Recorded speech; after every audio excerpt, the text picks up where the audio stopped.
અમદાવાદ ખાતે શ્રી સૌરાષ્ટ્ર લુહાર સુથાર જ્ઞાતિ નવાવડજ શાખા દ્વારા 75મા પ્રજાસત્તાક પર્વની ઉજવણી કરવામાં આવી। આઝાદ ભારતના 75મા પ્રજાસત્તાક દિવસ નિમિત્તે સમગ્ર દેશમાં હર્ષોલ્લાસ સાથે ઉજવણી કરવામાં આવી રહી છે। ત્યારે સૌરાષ્ટ્ર લુહાર સુથાર જ્ઞાતિ હિતેચ્છુ મંડળ અમદાવાદના નવાવડજ શાખા દ્વારા 75મા પ્રજાસત્તાક પર્વની ઉજવણી કરવામાં આવી હતી, જેમાં આસપાસ રહેતા સમાજના જ્ઞાતિ બંધુઓ મોટી સંખ્યામાં ઉપસ્થિત રહ્યા હતા અને આ ખાસ પ્રસંગે સંસ્થાના ટ્રસ્ટી પ્રમુખ અને કારોબારી સાથે ડોક્ટર ભાગ્યેશભાઈ પંચાલ અને સમાજના યુવા કાર્યકર્તાઓ પણ જોડાયા હતા। ત્યારે આ ખાસ પ્રસંગે વિશ્વકર્મા દાદાની આરતી, ધ્વજવંદન, રાષ્ટ્રગીત સાથે કાર્યક્રમની શરૂઆત કરવામાં આવી હતી। ત્યારે સમગ્ર વાતાવરણમાં દેશભક્તિના રંગે રંગાઈ જવા પામ્યું હતું। ત્યારબાદ સમાજના બાળકો દ્વારા વિવિધ વેશભૂષા, એક પાત્રીય અભિનયના પાત્રો રજૂ કર્યા હતા। સાથે જ સંસ્થા દ્વારા બાળકો માટે વિશેષ રમતોત્સવનું આયોજન પણ કરવામાં આવ્યું હતું, જેમાં સંગીત ખુરશી, લીંબુ ચમચી, ચિત્ર સ્પર્ધા જેવી સ્પર્ધાત્મક રમતોમાં સમાજના બાળકો દ્વારા મોટી સંખ્યામાં ભાગ લીધો હતો। જેમાં કાર્યક્રમ દરમિયાન ભાગ લેનાર તમામ બાળકોને પ્રોત્સાહિત કરવા માટે ઇનામ અને સ્પર્ધાત્મક રીતે 1, 2 અને 3 નંબરે વિજેતા થનારને શિલ્ડ, મેડલ અને ઇનામ આપીને પ્રોત્સાહિત કરવામાં આવ્યા હતા। ત્યારે ઉલ્લેખનીય છે કે શ્રી સૌરાષ્ટ્ર લુહાર સુથાર જ્ઞાતિ હિતેચ્છુ મંડળ અમદાવાદની નવાવડજ શાખા દ્વારા વર્ષ દરમિયાન સમાજના ઉત્થાન અને એકતા, અખંડિતતા જળવાઈ રહે તેને લઈને અનેક કાર્યક્રમોનું આયોજન કરવામાં આવતું હોય છે, જેમાં વિવિધ કાર્યક્રમો દ્વારા સમાજના લોકોને ભેગા મળીને એક થાય અને એકબીજાને મદદરૂપ થઈ શકે અને સમાજને વિકાસની તરફ આગળ વધારે તેવા હેતુસર દરેક કાર્યક્રમોનું આયોજન સંસ્થા દ્વારા કરવામાં આવતું હોય છે।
વંદે માતરમ.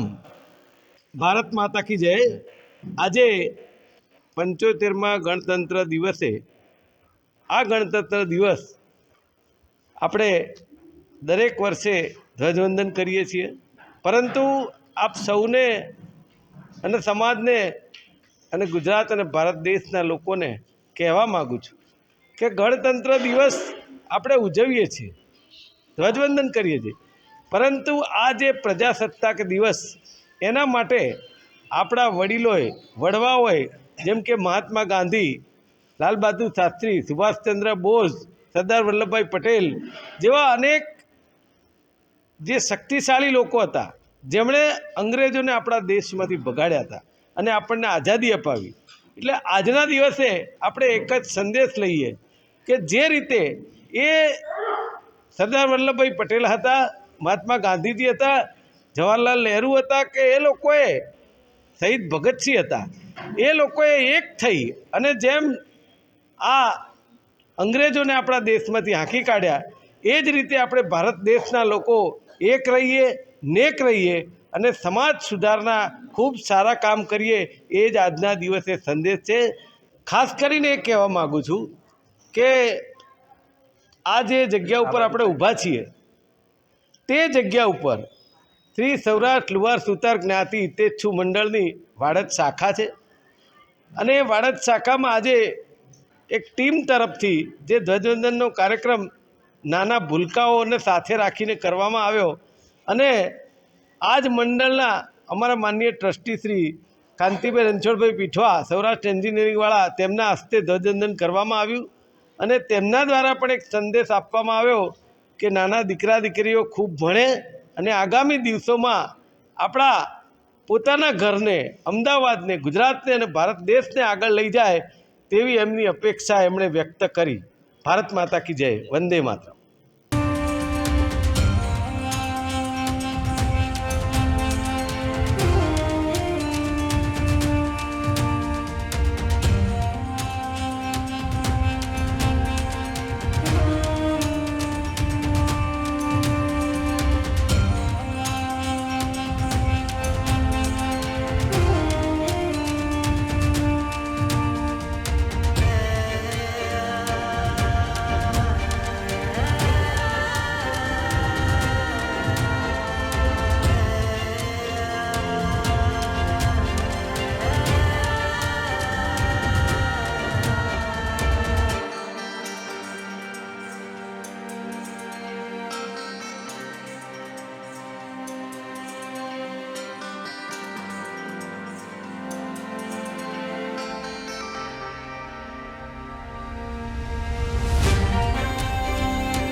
અમારા તમામ અપડેટ્સ મેળવવા માટે જોતા રહો DP news Gujarati. Subscribe now and press the bell icon. Never miss an update.